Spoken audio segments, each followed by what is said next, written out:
ఏం ఉపాధి హామీ పథకమో ఏమో పో మొఖం హాజరు పడక జనం పడుతున్న తిప్పలు అన్నీ ఇన్ని కాదు. పోడరేసుడు, బొటు పెట్టుడు, దువ్వుకునుడు, ముఖం గడుగుడు, ఓ గిట్ల షూటింగ్ చేసినట్లే అవుతుంది జనాల పరిస్థితి. ఎక్కడ చూడు ఇదే కథ అన్నట్లు సిరిసిల్ల జిల్లాలో ఇంకో కథ అయింది. మరాడ హాజరేసుకుంటానికి జనం పడుతున్న తిప్పలేందో అట్లా పోయి ఆర్చుకున్న దంపారే.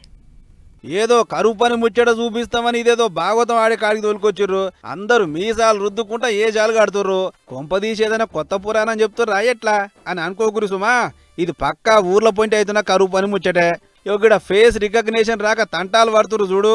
వీళ్ళది సిరిసిల్ల జిల్లా వీర్నపల్లి మండలం ఎర్రగడతాడ. అయితే వీళ్ళు ఈ నడమనే దేవుని కాడి పోయి మొక్కులు అప్పచెప్పి వచ్చిరాట. అక్కడ దాకా ముద్దుగానే ఉంది కానీ తెల్లారి కరువు పనికి పోతే ఆడ హాజరు పడతలేదు. ఫోన్లో ఫేస్ రికగ్నేషన్ కోసం ఫోటో కొడుతుంటే ఎంతకు తీసుకుంటలేదు. దీంతో ఎట్లయినా హాజరు పడేసుకోవాలని చెప్పి గీ ఇక మధ్య చేసిర్రు. బండి మీద బొంత అసలు సీట్ కవర్ ఉంటుంది కదా, అవో దాన్ని వీకేసి తెచ్చి నెత్తి మీద కప్పిర్రు.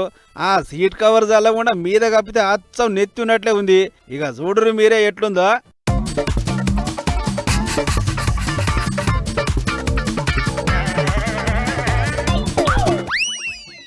చూసిరా, గుండు మీద సీట్ కవర్ కప్పి పాత పొడవు లెక్క కవరింగ్ చేస్తుర్రు.